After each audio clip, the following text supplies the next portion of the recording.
Yes.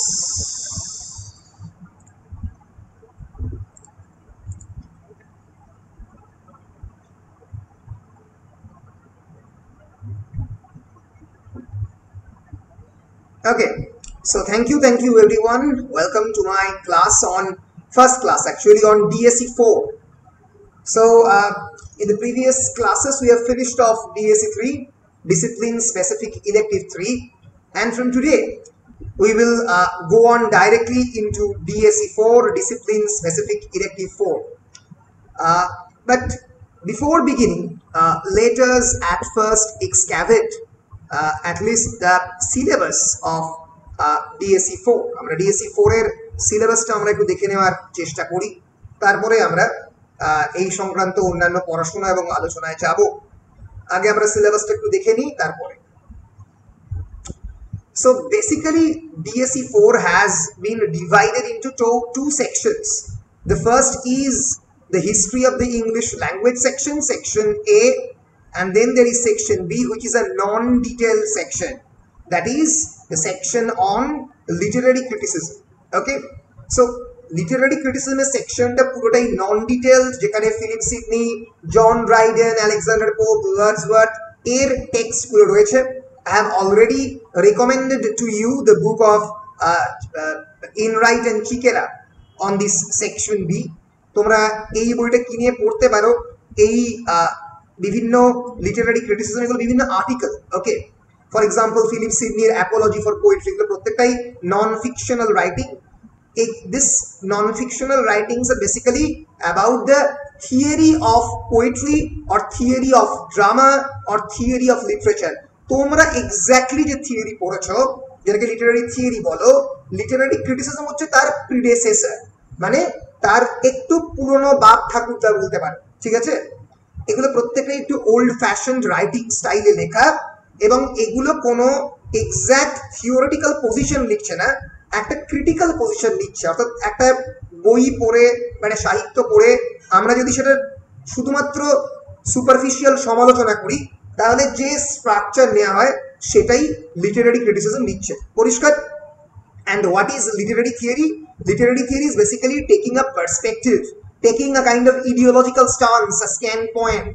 For example, Marxism বা post colonialism একটা বিশেষ সামাজিক রাজনৈতিক স্ট্যান্ড পয়েন্ট নিচ্ছে।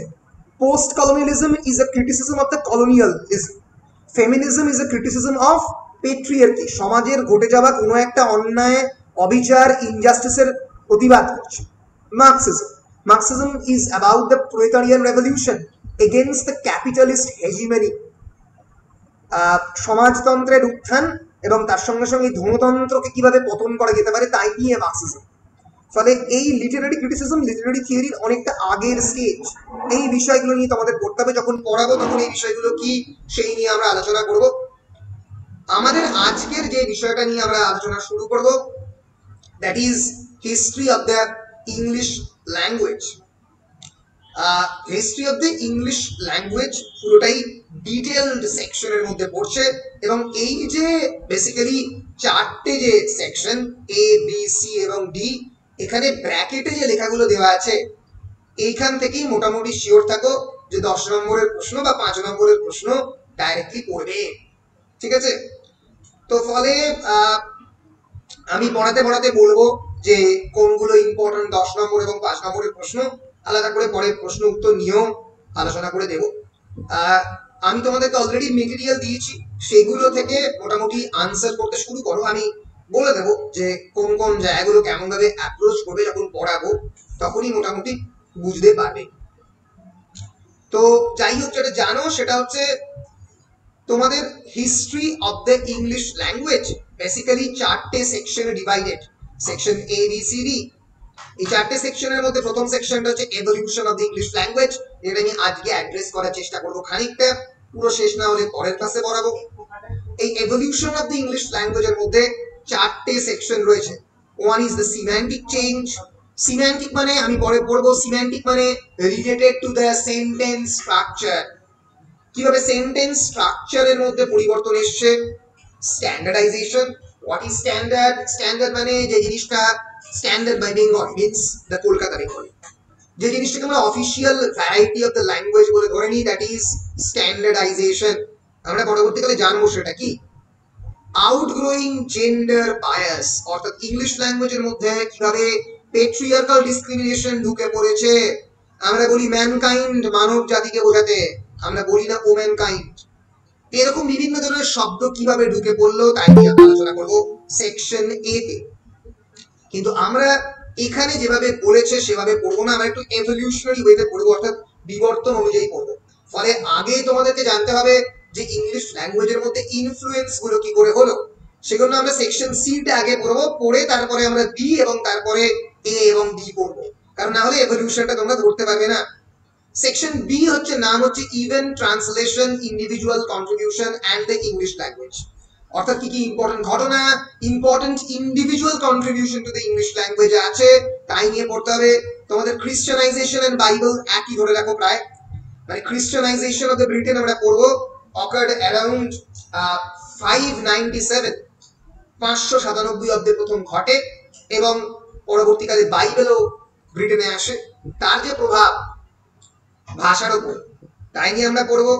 আমরা শেক্সপিয়ারের ইনফ্লুয়েন্স নিয়ে পড়বো, আমরা enrichment of the English language নিয়ে পড়বো, অর্থাৎ ইংলিশ ল্যাঙ্গুয়েজ কতটা এনরিচড হয়েছে সেকশন সি, এটা দিয়েই আমরা একদিন বা দুদিন বাদে শুরু করব, কালকে বা পরশু ক্লাস থেকে। এখানে আমরা ল্যাটিন, ফ্রেঞ্চ এবং স্ক্যান্ডিনেভিয়ান ইনফ্লুয়েন্স নিয়ে আলোচনা করব। ইংল্যান্ডের জমিতে ভাষার উপরে প্রথম প্রভাব ল্যাটিনের, পরবর্তীকালে স্ক্যান্ডিনেভিয়ান, এবং তার পরবর্তীকালে নরমান কনকোয়েস্টের পরে হচ্ছে ফ্রেঞ্চ।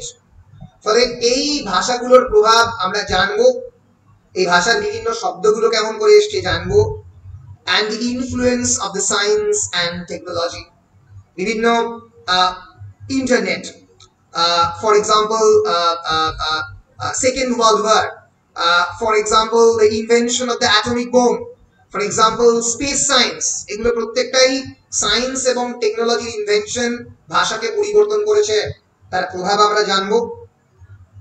এবং of course expansion of the vocabulary, যে কোনো ভাষা বেঁচে থাকে কারণ কেন সেই ভাষা প্রত্যেকদিন নতুন নতুন শব্দ তৈরি করে, এবং ব্রাঞ্চিং অফ ভোকাবুলারি, কেমন করে ব্রাঞ্চ ভেঙে অন্য ভাষার মধ্যে ঢুকে পড়ছে সেইটা আমরা জানবো। এখান থেকে ইম্পর্টেন্ট টপিক হচ্ছে ওয়ার্ড ফরমেশন, ইন্ডিয়ান ইংলিশের ইনফ্লুয়েন্স এবং আমেরিকান ইংলিশের ইনফ্লুয়েন্স।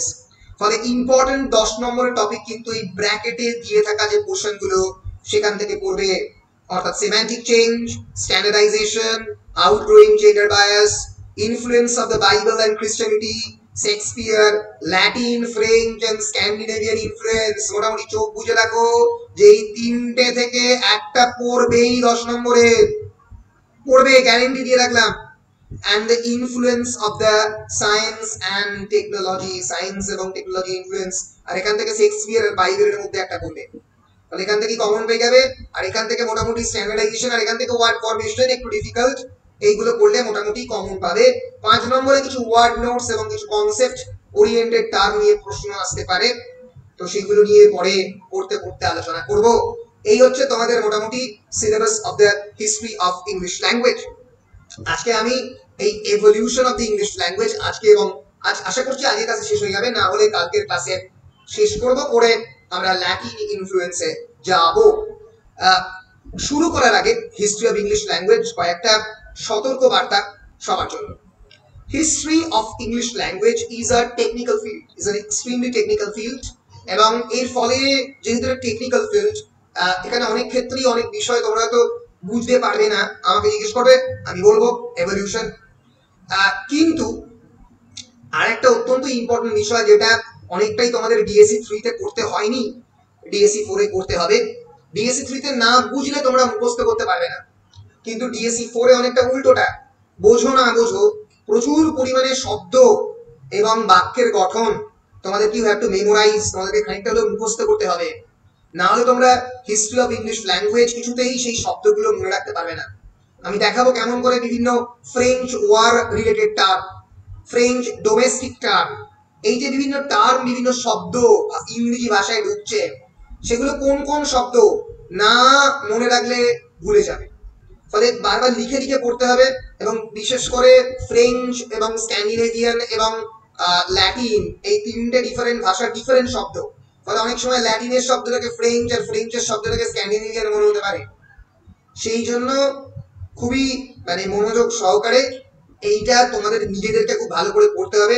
আমি পড়িয়ে দেওয়ার পরে হিস্ট্রি অফ ইংলিশ ল্যাঙ্গুয়েজ শেষ করতে আমার একদম হিসেব অনুযায়ী 12 থেকে 14টা ক্লাস লাগার কথা।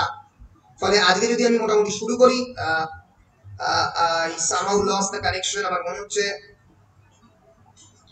ইন্টারনেটের কানেকশনটা গেছে আমার।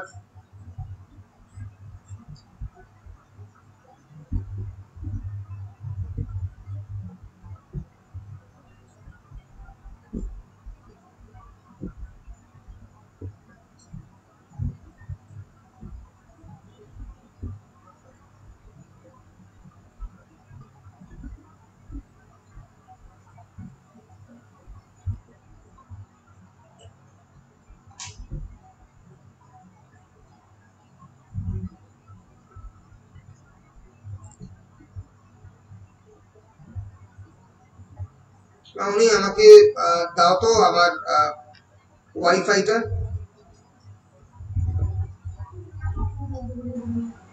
আচ্ছা না ঠিক আছে ছেড়ে দাও, আমার দরকার নেই, আমি নিয়ে নিচ্ছি না।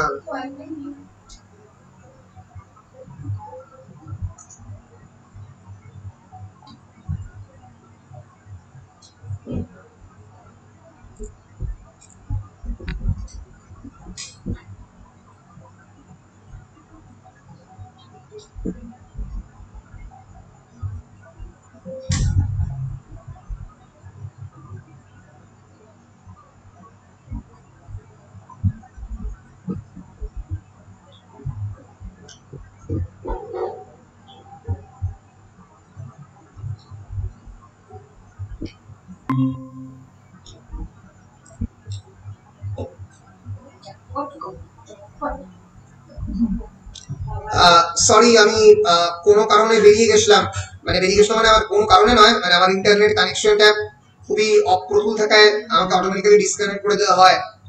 তো তোমরা কি আমাকে শুনতে পাচ্ছ এখন? বলো। হ্যাঁ স্যার পাচ্ছি এখন। আচ্ছা বলছি কতটুকু বলেছিলাম একটু বলো। স্যার আপনি ওই যে বললেন না ডিএসসি 3টা বুঝতে হবে, তারপর মুখস্থ করতে হবে, কিন্তু ডিএসসি 4টা তার উল্টো। রাইট। ফলে এখানে অনেক ধরনের শব্দ আছে যে শব্দগুলোকে তোমাদের মনে রাখতে হবে, যে শব্দগুলো ধরা যাক কোন কোন শব্দ ল্যাটিন শব্দ, কোন কোন ডোমেস্টিক ল্যাটিন ওয়ার্ড এসছে, কোন কোন ওয়ার রিলেটেড ফ্রেঞ্চ টার্ম এসছে। ফলে এগুলো তুমি মানে মনে না রাখো তাহলে ল্যাটিন ওয়ার্ডটা স্ক্যান্ডিনেভিয়ানে আর স্ক্যান্ডিনেভিয়ানের ওয়ার্ডটা ল্যাটিনে চলে যাবে। ওকে, ফলে এগুলো সেরকম ভাবে কিন্তু তোমাদেরকে আলাদা করে বসে লিখে লিখে ব্যাপারগুলোকে মেমোরাইজ করতে হবে, না করলে কিন্তু মনে রাখতে পারবে না। এটিকে মাথায় রেখো। পরিষ্কার? বেশ, তাহলে আমি মোটামুটি হিস্ট্রি অফ দ্য ইংলিশ ল্যাঙ্গুয়েজের আজকের ক্লাসে এভলিউশনটা শুরু করছি। So let us begin, let us start. আমরা শুরু করছি। স্যার বলছিলাম হিস্ট্রি অফ ইংলিশ লিটারেচার মানে এমএ এন্ট্রান্সে যে টপিকটা আছে ওটাই আমরা পড়ছি তো? না না না না, this is history of English language, not history of English literature. Literature is different, language is different. Though the beginning sometimes scatteredly merges with each other, একদম শুরুর গল্পটা হয়তো মানে জাস্ট ছুঁয়ে বেরিয়ে গেছে কেমন করে অ্যাংলো সেকশন এলো ইত্যাদি ইত্যাদি, কিন্তু হিস্ট্রি অফ ইংলিশ লিটারেচার হচ্ছে ইংরেজি সাহিত্যের ইতিহাস, আর হিস্ট্রি অফ ইংলিশ ল্যাঙ্গুয়েজ ইংরেজি ভাষার ইতিহাস। ফলে it is much more technical. While history of English literature you can read about the contemporary background, the contemporary socio-historical age, about the authors. এখানে তোমরা কিন্তু অনেকটাই রসকসীন ভাষার বিবর্তনের বিষয়গুলো জানতে পারবে। বুঝতে পেরেছো? ফলে এখানে কিন্তু এটা ভাষা related. History of English language থেকে ইনফ্লুয়েন্সে অল্প বিস্তর কোয়েশ্চেন আসে কিন্তু কম।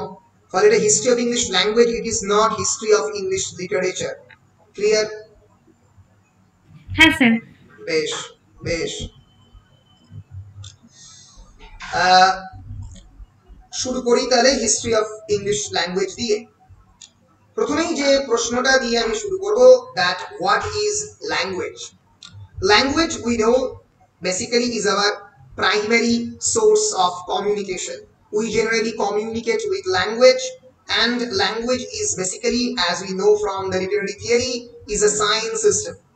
It's a method through which we share our ideas and thought with others. So without language there actually can be no civilization. ভাষা ছাড়া কিন্তু সভ্যতা তৈরি করা খুব মুশকিল। ফলে without language there is no communication. Language is the primary source of communication. And there are, as we know, thousands of languages in this world, and countries have their own national languages in addition to a variety of the local languages spoken and understood by their people in different regions. For example, language যদি আমরা দুটো ভাগে ভাগ করতে পারি, দুটো basic ভাগে, তাহলে one is the standard language, the standard Bengali যেটা আমরা কথা বলছি, বা standard English যেটা লন্ডনে বলা হয়, and then there is non-standard language, non-standard language. এগুলো এতটা আমাদের এই সিলেবাসের মধ্যে নেই বলে আমি আর টেকনিক্যাল ডিটেইলে যাচ্ছি না।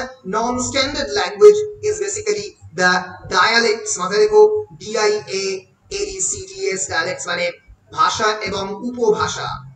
For example, Birbhumian language is a dialect, Purulian language is a dialect, বাঁকুড়ার ভাষা dialect.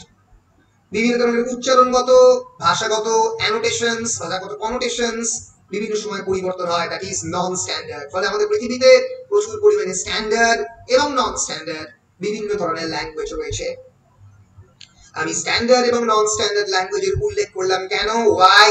Because that actually signifies a kind of power. এই প্রথম জিনিসটাই তোমাদেরকে বুঝতে হবে, যেটা তোমরা ফুকোর কনসেপশন বুঝেছো। Language is somehow interrelated with the concept of the power. ভাষার সঙ্গে ক্ষমতার ডাইরেক্ট সম্পর্ক আছে। তোমরা চাইলেও the Bengali, the Kolkatan variety of the Bengali language কে দূর করতে পারবে না পশ্চিমবঙ্গ থেকে। কারণ কি? কারণ Kolkata is actually the seat of the power.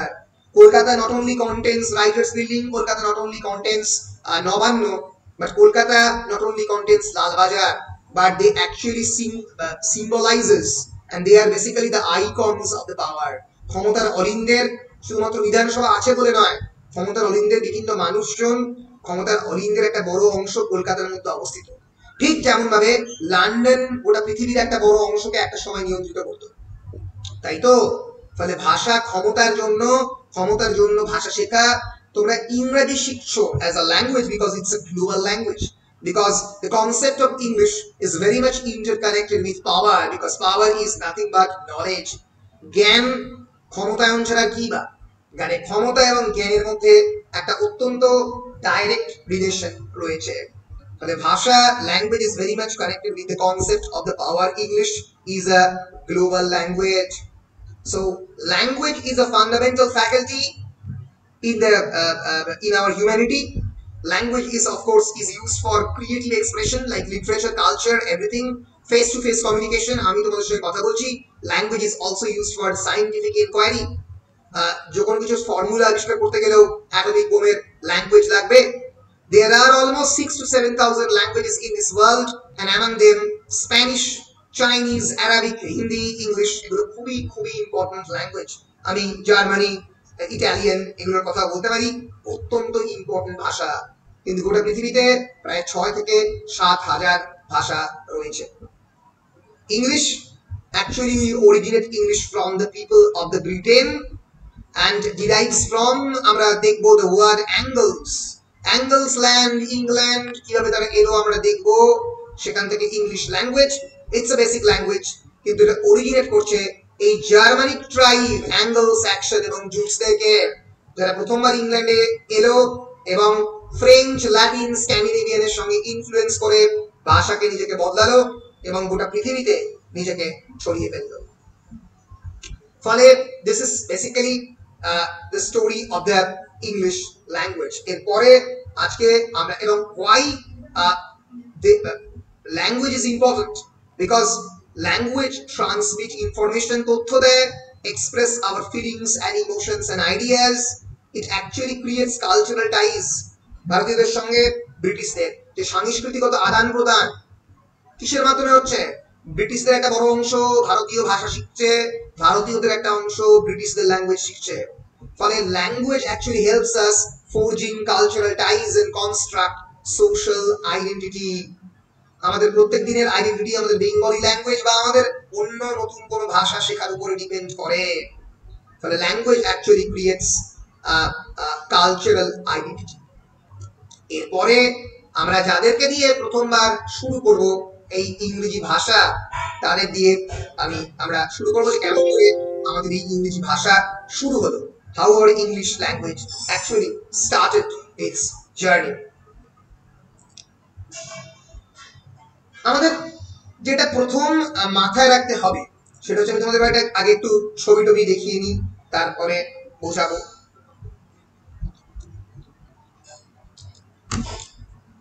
যে এই যে আজকের যে ব্রিটেন বা ব্রিটিশ এম্পায়ারকে আমরা দেখছি, সেই ব্রিটিশ এম্পায়ার কিন্তু আজকের ব্রিটিশ এম্পায়ার ছিল না। সেখানে এক ধরনের কমিউনিটি বাস করতো, তাদের বলা হতো কেল্টিক ল্যান্ড বা কেল্টিক, CLTIC, মনে থাকবে, কেল্টিক সিভিলাইজেশন। কেল্টিক সিভিলাইজেশন কারা আমরা একবার দেখি।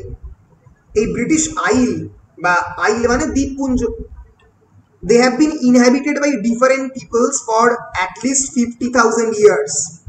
এবং এই কেল্টরা, CLTS, তারা কেল্টিক ল্যাঙ্গুয়েজ বলতো, যে ল্যাঙ্গুয়েজটা এখন পুরোপুরি সার্ভাইভ করে না, around 3000 years ago। So Celtic languages আজকে 2021 প্রায় 3000 বছর আগে, মানে খ্রিস্টপূর্বাব্দ প্রায় 1000 বছর আগে কেল্টিকদের ল্যাঙ্গুয়েজ ছিল। So Celtic languages were spoken all over the Europe and they were many tribes. Celtic অনেক ট্রাইব ছিল। Now these languages survived to the present in Wales. Wales এর বেশিরভাগ অংশে কেল্টিকদের বিভিন্ন ফ্র্যাগমেন্ট পড়ে রয়েছে, স্কটল্যান্ড এবং Ireland, but they are not considered English. Celtic basically English language নয়। এবং আমরা পরবর্তীকালে দেখবো ইংল্যান্ড যেটা ক্রিয়েট হবে, তিনটে আইল নিয়ে, স্কটল্যান্ড, আয়ারল্যান্ড এবং ইংল্যান্ড নিয়ে ব্রিটেন তৈরি হবে। এই ব্রিটেনের উৎপত্তির অনেক আগেই এই কেল্টরা ইংল্যান্ডে থাকতো, রাজত্ব করতো, from 3000 years ago, that is almost before 1000 BC। তারপরে কি হলো? তারপরে যেটা ঘটলো সেটার দিকে আমরা একটু নজর রাখবো। স্ক্রিনে আমি পাওয়ার পয়েন্টে দেখাবো, তার আগে একটু স্ক্রিনে দেখিয়ে নিই।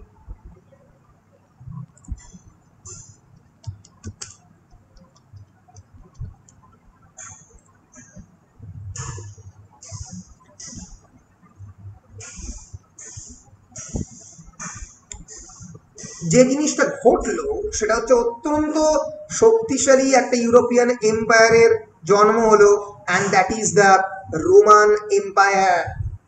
এবং এই রোমান এম্পায়ার কার হাত ধরে পরিপুষ্ট হচ্ছিল? আমরা সবাই তার নাম শুনেছি ইতিহাসের পাতায়, জুলিয়াস সিজার।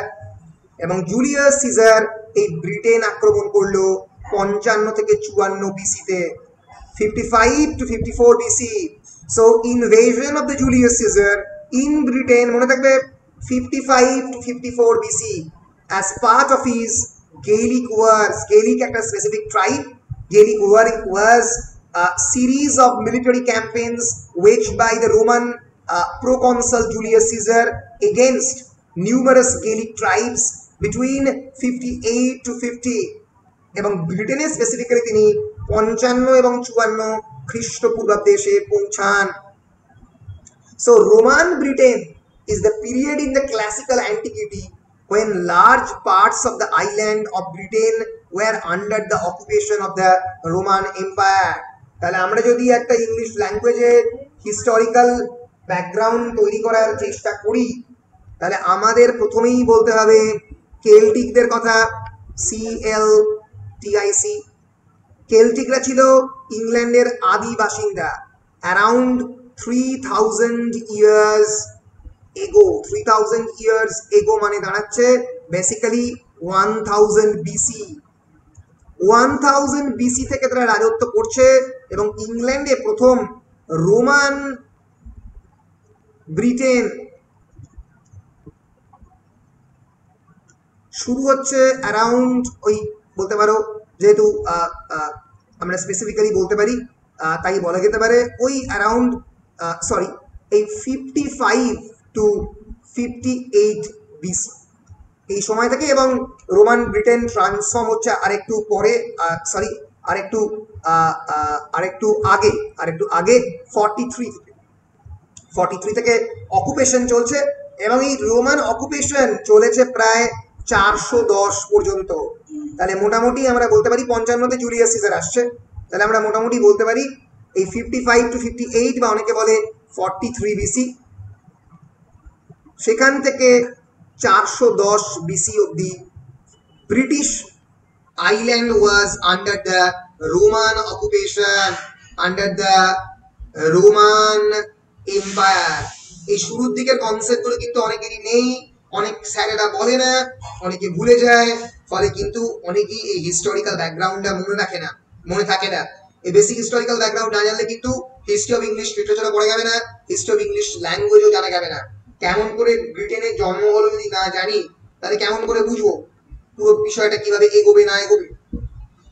এবং তারপরে ভীষণ বড় বড় রোমান এম্পায়ার আমরা জানি, ম্যান্ডিউব্রেকিয়াস তিনি প্রথমবার এখানে আসেন, পরে Augustus Caesar Augustus was the first Roman emperor reigning from 27 BC down to 14 BC. এ কিন্তু জুলিয়াস সিজার নয়, এ সিজার অগাস্টাস। এরা প্রত্যেক ক্যালিগুলা, এরা প্রত্যেকেই ইংলিশ চ্যানেলের বিভিন্ন জায়গাতে এসেছেন, সাম্রাজ্য বিস্তার করেছেন। কনকোয়েস্ট অফ ব্রিটেন খুব ভীষণভাবে চলেছে গ্নাইউস জুলিয়াস অ্যাগ্রিকোলার আমলে, এবং এইভাবে Britain was basically part of the Roman Empire. Roman এম্পায়ারের একটা বড় অংশের পার্ট ছিল এই Britain. This is the famous Hadrian's wall. আমরা পরবর্তীকালে জানবো হ্যাদ্রিয়ানস ওয়াল কি। একটা ওয়াল ক্রিয়েট করা হয়েছিল এই রোমান অকুপেশনের হাত থেকে রক্ষা করার জন্য। This is known as the Hadrian's wall. ফলে এইভাবে ব্রিটেনে প্রায় 410 খ্রিস্টাব্দ পর্যন্ত ব্রিটেনে রোমান এম্পায়ার থাকে। রোমানদের অফিসিয়াল ল্যাঙ্গুয়েজ কি? রোমানদের অফিসিয়াল ল্যাঙ্গুয়েজ কি বলা উচিত? রোমান মানে ইটালি, ইটালির রাজধানী বলা যেতে পারে, রোমের রাজধানী। আরে আগে তো ইটালির নামটা ছিল না, ফলে রোম নামটা ছিল আর কি। সো রোমানদের official language is basically Latin. সেই জন্যই প্রথম যে ইনফ্লুয়েন্স আমরা বলতে পারি ইংল্যান্ডের মাটিতে, that was of the Latin civilization, of the Latin language. মনে থাকবে। ফলে ইংল্যান্ডের যে প্রথম ভাষার যে প্রভাব ইংল্যান্ডে শুরু করে, দ্যাট ইজ ল্যাটিন ল্যাঙ্গুয়েজ। আশা করছি clear.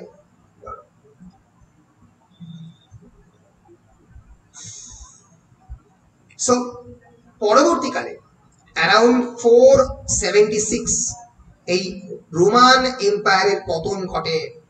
When it collapsed for the political power of the Roman Empire, Latin was spoken in parts of the Britain and the European continent, and it exerted a strong influence on the Celtic and the Germanic languages.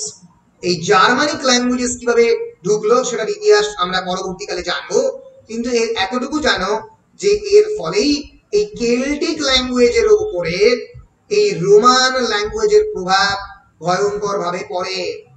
ফলে প্রথম থেকেই Latin ল্যাঙ্গুয়েজের প্রভাব ভয়ঙ্করভাবে পড়ে। ফলে Celtic and Latin আমরা দেখতে পাচ্ছি একটা ভাষা তখনই ভয়ঙ্করভাবে শক্তিশালী হয় যখন একটা ভাষার উপরে বিভিন্ন ভাষার প্রভাব থাকে। English, why it's a very powerful language? Because English actually borrowed words from different types of communities, from different languages. It has already derived word from the Latin, from the Celtic language around 476. এরপরে এই জিনিসটা আমরা পরে আসছি। এরপরে যে জিনিসটা ঘটে,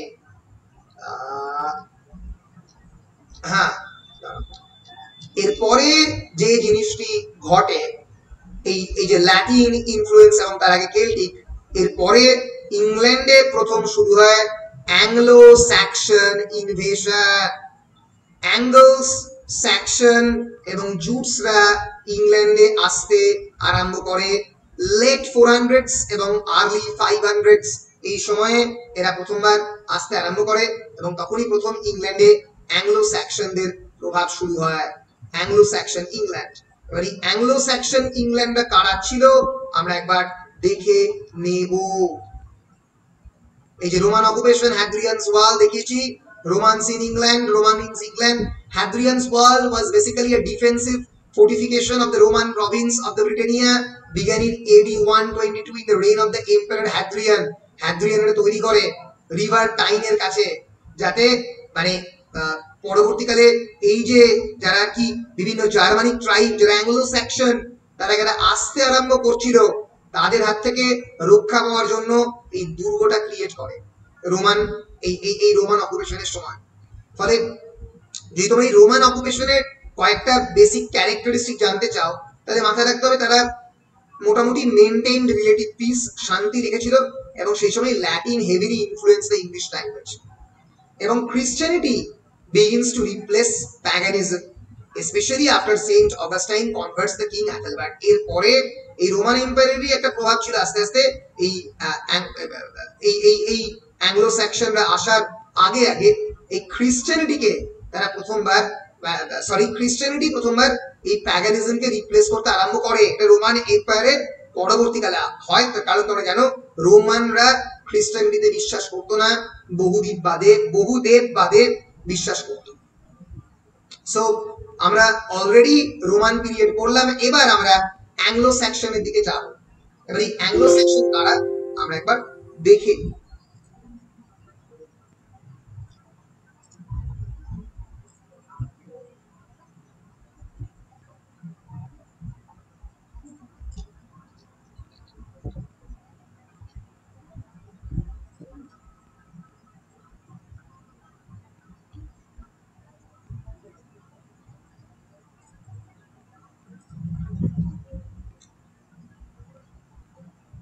বেসিক্যালি যে বিষয়টা তোমাদেরকে মাথায় রাখতে হবে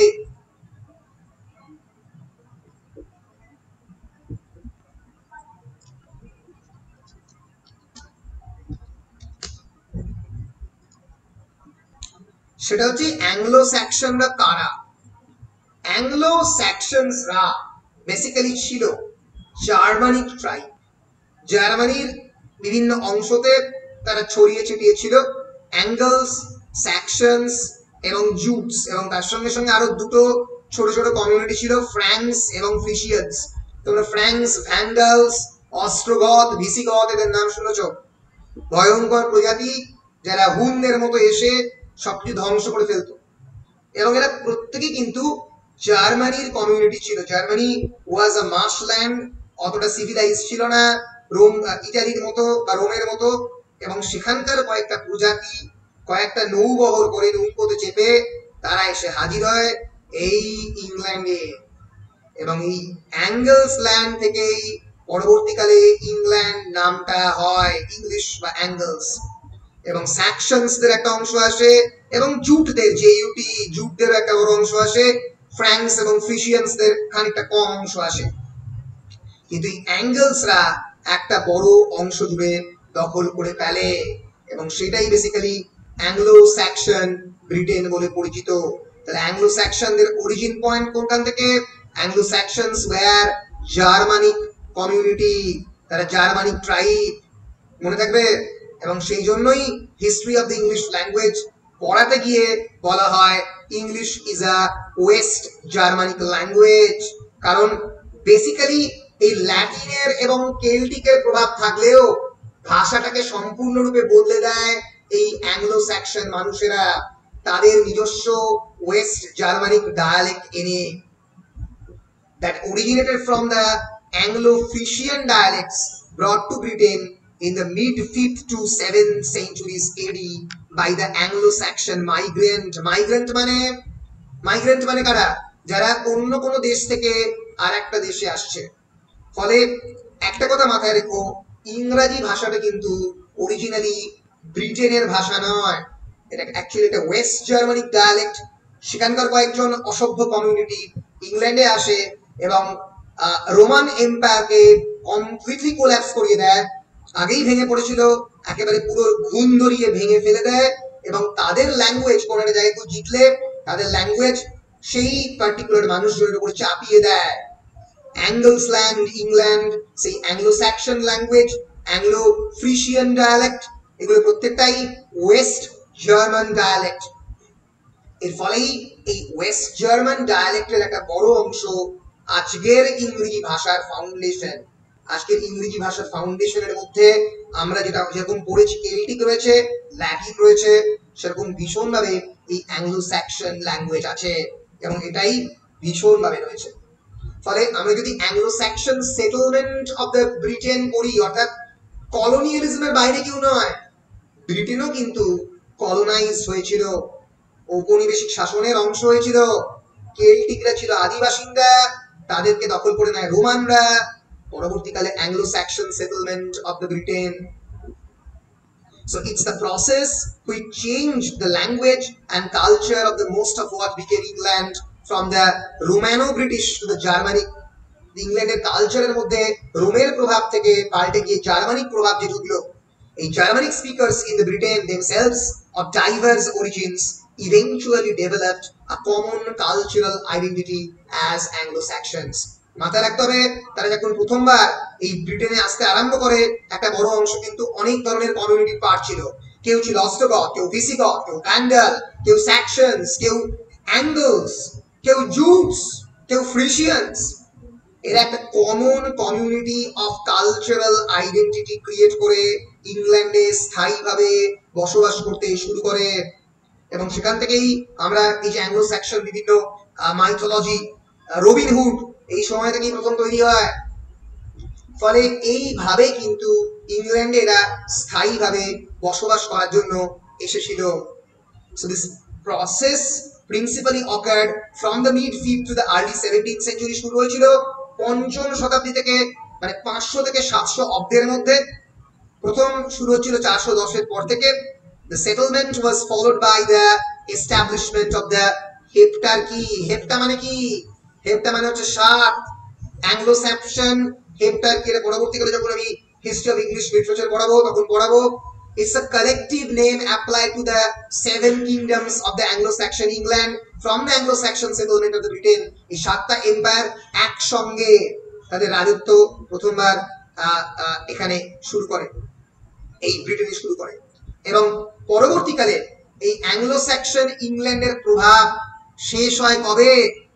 এই নরমান কনকোয়েস্টের মধ্যে দিয়ে। আরো একটা অত্যন্ত ইম্পর্টেন্ট হিস্টোরিক্যাল ইভেন্ট, নেটে প্রত্যেক বছরের প্রশ্ন আসতো একটা সময়ে, বিভিন্ন এন্ট্রান্স এক্সামিনেশনে বারবার আসে, হোয়াট ইজ নরমান কনকোয়েস্ট। আমরা পরবর্তীকালে ভালো করে পড়বো। Basically Norman conquest occurred in, মাথার মধ্যে ঢুকিয়ে নাও, Norman conquest occurred in Norman conquest. তার আগে আমি অ্যাংলো সেকশনটা বলিনি, বলে দিচ্ছি। Norman conquest QUEST occurred in 1066, যেখান থেকে মিডিয়াভাল ইংলিশের জন্ম হচ্ছে, মধ্যযুগীয় মিডিয়াভাল ইংলিশ। এবং নরমান মানে কি? নরমান মানে হচ্ছে নর্থম্যান, বেসিক্যালি ফ্রেঞ্চম্যান, ফ্রেঞ্চ ইনফ্লুয়েন্স এখান থেকে জন্ম হচ্ছে। এর আগে রোমান এম্পায়ারের পরে কি? Anglo Saxon England. Anglo Saxon England কত থেকে কত চললো? এই 410 থেকে 1066 আগে। 1066 পরে কয়েকজন মানুষ আবার নেভিতে করে, আবার নৌকায় করে এসে আক্রমণ করলো এবং they are all led by the Duke of Normandy, William the Conqueror. Edward the কনফেসারের বাবা হচ্ছে William the Conqueror. Okay, family of the childless Anglo Saxon king. William's claim to the English throne derived from the Edward the কনফেসারের ছেলে হচ্ছে William the কনকারার। তিনি এসে প্রথমবার Britain আক্রমণ করলেন। কিভাবে করলেন না করলেন সেটা আমরা পরবর্তীকালে পড়বো, কিন্তু অ্যাংলো স্যাকশন ইংল্যান্ড মোটামুটি চলেছিল, মাথায় রেখো, 410 থেকে 1066 এবং it is consisted of various Anglo-Saxon kingdoms until 927 সালে when it was united as the Kingdom of England by King Athelstan। Athelstan খুবই বড় ইংল্যান্ডের অ্যাংলো স্যাকশন কিং, 924 থেকে 927 অব্দি তিনি তার এম্পায়ার ছিল। এবং তারপরে সিনিউট আরেকজন বিরাট বড় কিং, ডেনমার্ক এবং নরওয়ে 11th সেঞ্চুরির কিং। এদের দ্বারা ভয়ঙ্করভাবে কিন্তু এই অ্যাংলো স্যাক্সন ইংল্যান্ড প্রভাবিত ছিল। এবং আমরা জানি যে 7টা যে মেন কিংডম সেই সময় ইংল্যান্ডে তৈরি হয়, তার নাম কি? Northumbria, Mercia, east Anglia, Essex, Kent, Sussex এবং ওয়েসেক্স, যে কাউন্টিগুলোর নাম তোমরা শুনেছো। এবং ইংল্যান্ডে এই সমস্ত কাউন্টি ক্রিকেট, এই সমস্ত ইংল্যান্ডের বিভিন্ন রিজিয়ন গুলোর নাম অনুযায়ী খেলা হয়, তাই তো? সাসেক্স, ওয়েসেক্স, মার্সিয়া, এইগুলোর প্রত্যেকটা নাম অনুযায়ী কাউন্টি ক্রিকেট গুলো খেলা হয়। এইগুলো সমস্ত ইংল্যান্ড জুড়ে শুরু হয়। এই যে ছোট্ট ছোট্ট কাউন্টি গুলো, এই কিংডম গুলো একসঙ্গে এক জায়গাতে শুরু হয়, মনে থাকবে? তাহলে প্রথম ঘটনা হচ্ছে কেল্টিক, কেল্টিকদের পরে রোমান 410, রোমানের পরে কি? রোমানের পরে Anglo Saxon, Anglo Saxon invasion শুরু হচ্ছে এই 410 এর পর থেকে। এবং তারপরেও আরেকটা ইনভেশন হচ্ছে ফ্রেঞ্চদের আগে, সেটা হচ্ছে ড্যানিশ ইনভেশন এবং ভাইকিং ইনভেশন, সে ব্যাপারে আমরা পড়বো। তার আগে অ্যাংলো স্যাক্সন ইংল্যান্ডের ভাষার বিষয়টা আমরা একটু দেখে নেওয়ার চেষ্টা করি, এবং সেই সময় ইংল্যান্ডে কি খুব ইম্পর্টেন্ট ইভেন্ট গুলো হচ্ছে সেগুলো একটু দেখে নেওয়ার চেষ্টা করি। প্রথমটা হচ্ছে যে Celts had been invaded by the Roman, which brought the Latin words into the language, and then the Germanic tribes, আমি এটা বললাম, then invaded England around 5th century and established the Anglo-Saxon heptarchy, যার কথা বলেছি। Heptarchy is a collective name applied to the 7 Anglo-Saxon kingdoms of South, East and Central Britain, প্রত্যেকের নাম আমি বলে দিয়েছি। And the conversion of the Anglo-Saxons to the Christianity began in the 6th century around কত? এই কোয়েশ্চেনটা বারবার পরে এন্ট্রান্সে 597 AD কি হয়? Conversion of the England into Christianity. আমরা একবার দেখে নেব।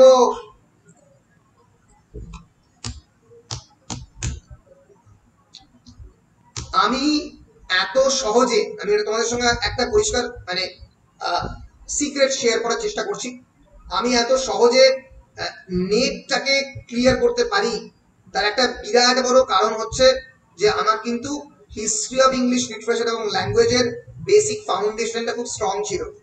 এরপর আমি হিস্ট্রি এবং কালচার এবং এই যে পুরো ক্রোনোলজি এবং এভলিউশনটা খুব সহজে জানতাম। এটা না জানলে কিন্তু তোমরা, যদি আমি এর পরে যখন ইংলিশ ল্যাঙ্গুয়েজ নিয়ে পড়াবো বা অন্য জিনিসগুলো পড়াবো, তোমরা যদি ক্রোনোলজিক্যাল এভলিউশনটা মাথার মধ্যে রাখতে না পারো, তাহলে কিন্তু সবই হারিয়ে যাবে। তার কারণ হচ্ছে তোমরা রিলেট করতে পারবে না যে এই ঘটনাটা কি করে ঘটলো। হিস্টোরিক্যালি যদি তোমরা ঘটনা কোনো কানেক্ট করতে না পারো অন্য ঘটনার সঙ্গে, তাহলে কিন্তু হিস্ট্রি অফ ইংলিশ লিটারেচার বা ল্যাঙ্গুয়েজ পড়ে কোনো লাভ নেই, কারণ তোমরা পরবর্তীকালে পড়াতেও পারবে না। বুঝতে পেরেছো? ফলে আর পড়াতে না পারলে তো টিচার হয়ে লাভ নেই। তো ফলে Augustine of the Canterbury, saint Augustine, ইংল্যান্ডে প্রথমবার আসে 597 সালে, মনে থাকবে 597। He was a monk who later became the Archbishop of Canterbury. তোমরা জানো Archbishop is actually the senior bishop and the principal leader of the Church of England, যেটা পরবর্তীকালে এস্টাবলিশ হবে। সেই চার্চ অফ ইংল্যান্ড যিনি প্রথম এস্টাবলিশ করার চেষ্টা করেন আর কি, মানে যার নামে আর কি চার্চ অফ ইংল্যান্ড প্রথমবার প্রতিষ্ঠিত হবে, তিনি হচ্ছেন Augustine, saint Augustine of Canterbury. তিনি প্রথম, he is considered as the apostle to the English and was the founder of the English church. So who was the founder of the English church? Augustine of Canterbury. কবে প্রথম the England was converted into Christianity? 597 AD. So Augustine was prior of a monastery in Rome when Pope Gregory the Great chose him in 595 to lead a mission. এবং সেই মিশনটাকে lead করতে গিয়ে সে খ্রিস্টানাইজ করে, ব্রিটেনে আসে এবং ব্রিটেনকে প্রথমবার ব্রিটেনে খ্রিস্টানাইজেশনের প্রসেস তিনি শুরু করেন। ধর্মান্তরিত করার যে প্রসেস ইংল্যান্ডে 597 থেকে প্রথমবার শুরু হয়। ফলে অ্যাংলো স্যাক্সন ইংল্যান্ডে এই খ্রিস্টানাইজেশন কিন্তু একটা অন্যতম ইম্পর্টেন্ট জিনিস, এবং বিভিন্নভাবে বিভিন্ন কেল্টিক ওয়ার্ড ইংল্যান্ডে ঢুকেছিল এবং তার ইংলিশ ভোকাবুলারিতে ঢুকেছিল, এবং তার সঙ্গে সঙ্গে ওয়েলস, আইরিশ, গ্রিক, কর্নিশ এইসব ওয়ার্ডও ঢুকতে আরম্ভ করে। তাহলে আমরা এখন অব্দি ইংল্যান্ডে কোন কোন প্রভাব পেলাম? আমরা এখন অব্দি ইংল্যান্ডে কেল্টিকদের প্রভাব পেলাম প্রথমবার, তারপরে রোমানদের প্রভাব পেলাম, তারপরে অ্যাংলো স্যাকসনদের প্রভাব পেলাম। অ্যাংলো স্যাকসনরাই প্রথমবার খ্রিস্টানিটিকে ইন্ট্রোডিউস করলো। এরপরে যে ভদ্রলোকেরা ঢুকতে আরম্ভ করবেন তাদের নাম হচ্ছে ভাইকিং ইনভেশন। ভাইকিংস মানে কি? কেউ বলতে পারবে what is the meaning of the Vikings?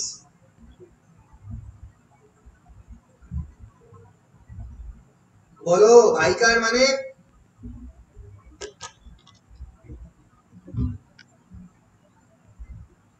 জলদস্যু।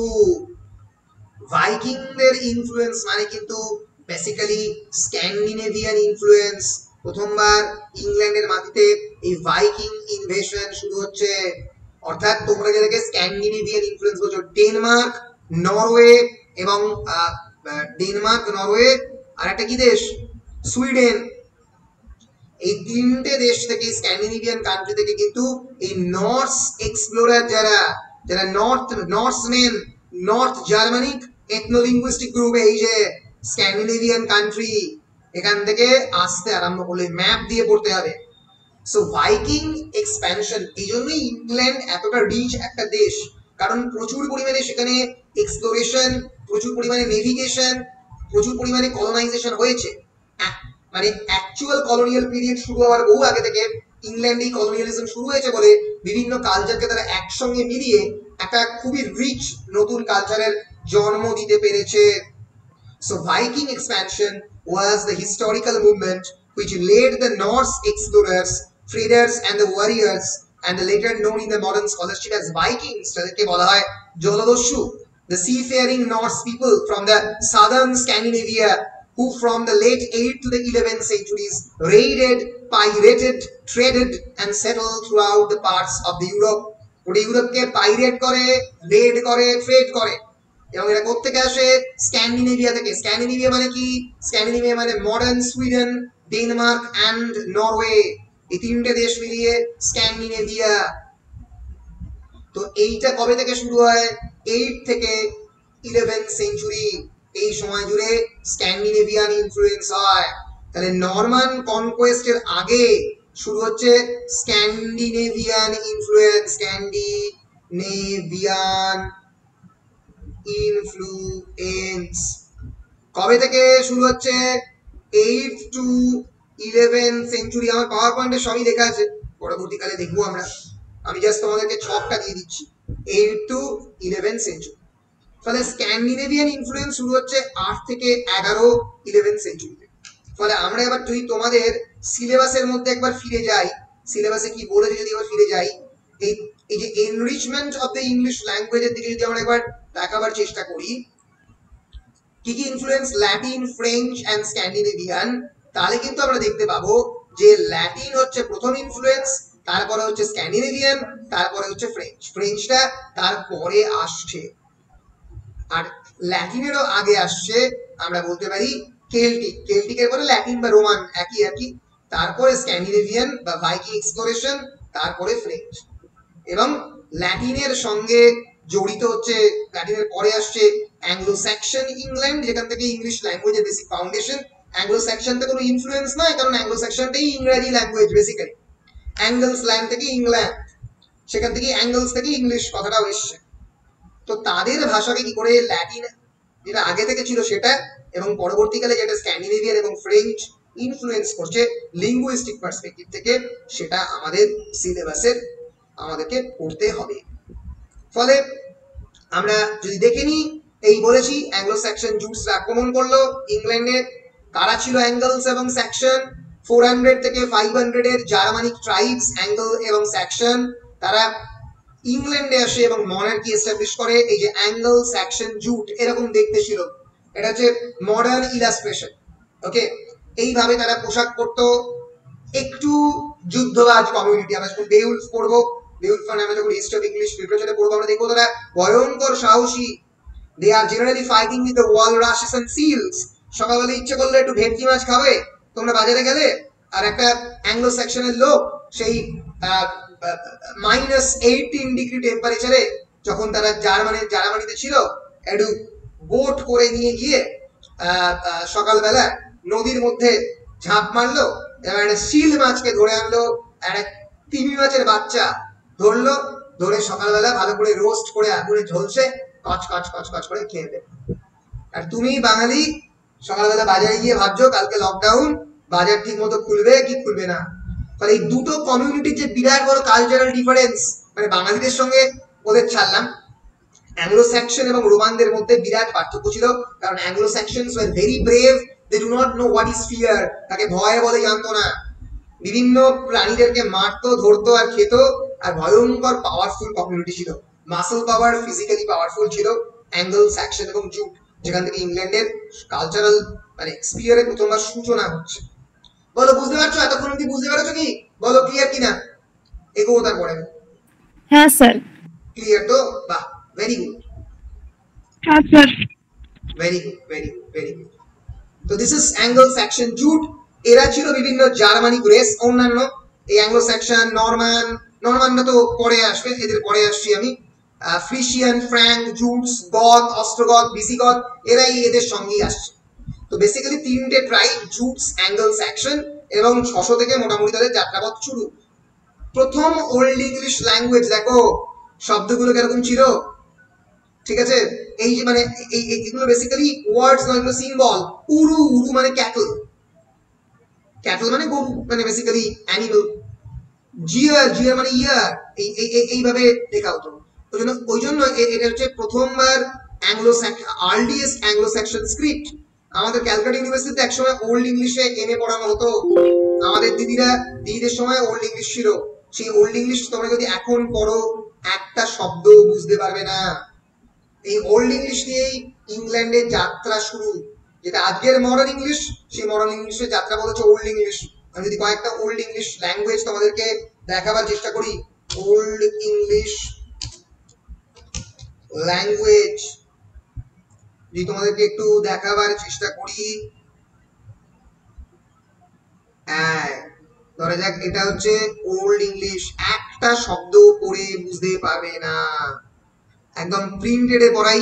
Feeder Uri বুপুরে art on হিওফোনাম সিপিন নামা giggle god. English language, this is pure English but old English. এই যে old English versus modern English, এই যে বেউলফ যেটা প্রথম ইংলিশের এপিক, এটা এই ল্যাঙ্গুয়েজে লেখা। আমরা বেউলফ পড়েছি এই ল্যাঙ্গুয়েজে এবং ট্রান্সলেশনটা পাশে পাশে লিখে পড়তে হয়েছে। অ্যালেকডন দ্য টমিডেস মেইরনে থডেন লেইলেথ হিওফন্ডে হ্যালাফোর্ড লিওফফনে অগনান থাঅন বিয়র্গে বেল ফ্রামেস্ট। মানে হচ্ছে the sorrowing soldiers then laid the glorious prince their dear lord in the middle. যারা খুবই যন্ত্রণা পাওয়া সোলজার, যাদের মারা গেছে কাছাকাছি মানুষজন, তারা এই গ্লোরিয়াস প্রিন্সকে সামনের দিকে এগিয়ে নিয়ে গেল এবং তাদেরকে মাঝখানে দাঁড় করালো। এর সঙ্গে এই ইংরেজির কোনো মিল পাচ্ছ না তো? কিন্তু এটা পুরোপুরি ইংরেজি। This is our old English, যেখান থেকে মডার্ন ইংলিশ অরিজিনেট করে। তাহলে আজকে 2021-এ যে ভাষাটা বলছো তার বেশি দিন না, এটা 600, মানে আজ থেকে মাত্র 1500 বছর আগে একটা সম্পূর্ণ অন্য ভাষা বলা হতো। শেক্সপিয়ার লিখছে আজ থেকে 600 বছর আগে, শেক্সপিয়ারের 1000 বছর আগে এরকম ভাষা লেখা হতো। অগানান থা অন বিয়র্গে বেল ফ্রামেস্ট উইং এন্ড উইকন উডু রেক অ্যাসেট then on the hill the warmen began to light the greatest of the funeral fires. তারপরে তারা ফিউনারাল ফায়ার বা তাদেরকে আস্তে আস্তে ক্রিমেশন গ্রাউন্ডে পোড়াবার জন্য যে আগুনের প্রয়োজন সেটা দিতে আরম্ভ করলো যুদ্ধ জয়ী লোকেরা। ফলে দুটোর ভাষার মধ্যে পার্থক্য বুঝতে পারছো? বলো বুঝতে পারছো কিনা? এতটাই পার্থক্য। ইয়েস, আমরা এগিয়ে যাব।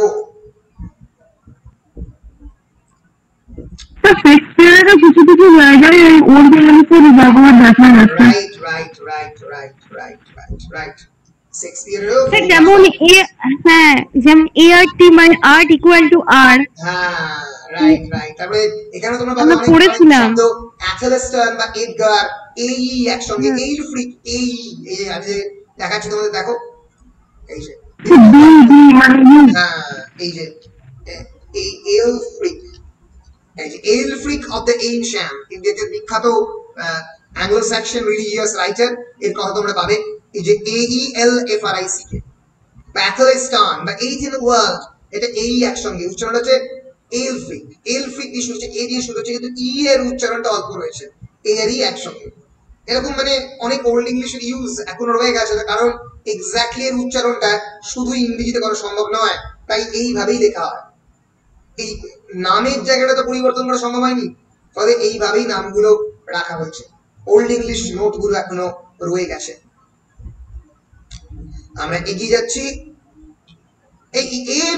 এইভাবে কিন্তু এই জার্মানিক ল্যাঙ্গুয়েজের যে প্রভাব, বিশেষ করে এই ডাচ মানে নেদারল্যান্ডের ভাষা, অ্যাংলোফিশিয়ান হাই জার্মান, এটা কিন্তু ইংলিশের মধ্যে খুব ভীষণভাবে রয়ে গেছে। তাহলে ওল্ড ইংলিশ পিরিয়ডে মনে থাকবে 500 থেকে 1066, আমি অলরেডি এই বিষয়টা তোমাদেরকে বলে দিয়েছি। এরপরে মানে এই ওল্ড ইংলিশ হচ্ছে মানে কালচারটা পুরোপুরি মিশে গেল, মানে ওল্ড ইংলিশ থেকে বেসিক্যালি ইংল্যান্ডের জন্ম। এরপরে যার কথা বলছিলাম ভাইকিংরা, যারা ছিল জলদস্যু, স্ক্যান্ডিনেভিয়ার জলদস্যু, তারা কি করলো? তারা কিন্তু ইংল্যান্ডে প্রথমবার থার্ড ফরেন ইনফ্লুয়েন্স। প্রথম ফরেন ইনফ্লুয়েন্স কি বলো? প্রথম ফরেন ইনফ্লুয়েন্স রোমান, দ্বিতীয় ফরেন ইনফ্লুয়েন্স অ্যাংলো স্যাক্সন, তৃতীয় ফরেন ইনফ্লুয়েন্স ওল্ড ইংলিশ। আর রোমানরা আগে কেল্টিক, কেল্টিকরা আদি, মনে থাকবে। So in the 8th century occurred some change, possibly economic, possibly political, and provoked among them a spirit of unrest and adventurous enterprise, and they began a series of attacks upon all the land adjacent to the North Sea and the Baltic. North Sea এবং Baltic এর তলাতে তারা এই আক্রমণ শুরু করলো, এবং এই এজটা সেজন্য ভাইকিং এজ বলে পরিচিত। মাথায় রেখো, যেরকম ভাবে ল্যাটিন অনেক নতুন শব্দ ঢুকেছিল ইংলিশ ওয়ার্ডে, পরবর্তীকালে ফ্রেঞ্চ ভাষাটাকে পরিবর্তন করে দেওয়ারই চেষ্টা করে, কিন্তু গ্রামার এবং সিনট্যাক্সের উপরে স্ক্যান্ডিনেভিয়ানদের ইনফ্লুয়েন্স একেবারেই ছিল না, মানে ধরতেই পারবে না। মানে স্ক্যান্ডিনেভিয়ানরা বেসিক্যালি ইংলিশ কালচারের সঙ্গে সম্পূর্ণরূপে মিলে গিয়েছিল। So the Scandinavian influence not only affected the vocabulary but also extended to morphology and the syntax. কিন্তু এত ভীষণভাবে মিলে গিয়েছিল যে এর যে মানে ইনফ্লুয়েন্সটা এতটাই ডোমেস্টিক, চট করে ধরা সম্ভব নয়। সেটা আমরা পরবর্তীকালে পড়ব। এই যে ওল্ড ইংলিশের বিভিন্ন প্রোনাউন্স যেগুলো এখনো ব্যবহার করা হয়, সেগুলো হচ্ছে I, you, he, she, it, we, this, that. এগুলো বিভিন্ন pronoun, friend, husband, anger, window, bull, cake, dot, sun, এগুলো সব old English word.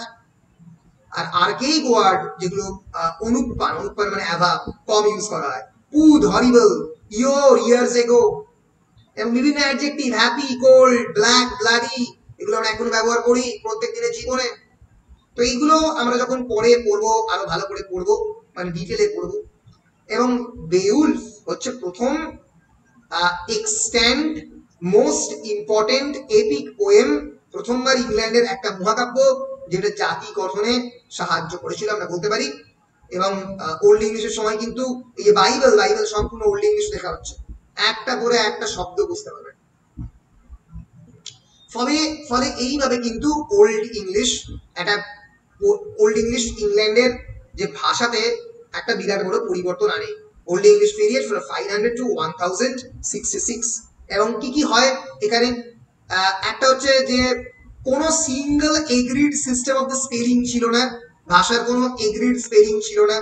Heavy use of the ইনফ্লেকশনস মানে একটা শব্দের অংশ বা এন্ডিং যেটা দিয়ে শেষ হয়, সবসময় এত দিয়ে শেষ হতো, কামেত, গোয়েত, স্পোর্টেত, এইভাবে শব্দগুলো ব্যবহার করতো। এবং শর্ট, ডাইরেক্ট এবং ফোর্সফুল, খুবই masculine quality of the words ছিল। ফর এক্সাম্পল, এই যে ইউজ অফ দ্য কেরিং মানে বোন হাউস মানে যে হাড়ের তৈরি হাউস মানে হিউম্যান বডি, এইভাবে ব্যবহার করা হতো শব্দগুলোকে অ্যাংলো স্যাক্সনে। বুঝতে পেরেছো? ফলে ওল্ড ইংলিশের influence upon the English language কিন্তু খুব ভীষণভাবে এই ভাষাটাই পরবর্তীকালে ইংলিশ হয়ে ওঠে। ফলে সেখানে আলাদা করে তোমাদেরকে অ্যাংলো স্যাক্সনের ইনফ্লুয়েন্স পড়ানো হয় না। এরপরে যে অত্যন্ত একটা ইম্পর্টেন্ট ঘটনাটা ঘটে, that is the 1066 battle of the Hastings. হেস্টিংসের যুদ্ধ বা যা নরমান কনকোয়েস্ট বলে পরিচিত, যেটা প্রথমবার ইংল্যান্ডে ফ্রেঞ্চ ল্যাঙ্গুয়েজকে আনে, এবং তার পরের প্রায় 200 বছর ইংল্যান্ডে French language was the language of the higher class and English was the language of the lower class.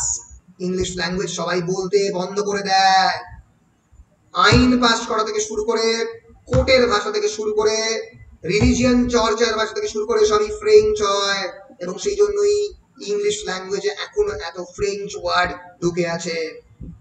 So French was spoken by the most powerful people, therefore was used in political documents, administration and literature, and English was has for the first time becomes the language of the poor class. 1150 তখন French influence চলছে, তখন থেকে প্রথমবার মিডিয়েভাল period শুরু হয়। মিডিও English period 1150 to 1500, প্রায় শেক্সপিয়ারের সময় পর্যন্ত কিন্তু এই মিডল ইংলিশের প্রভাব চলছে ভাষার মধ্যে। আমরা একবার দেখে নেব নরমান কনকোয়েস্টের দিকে, একবার তাকিয়ে নেব।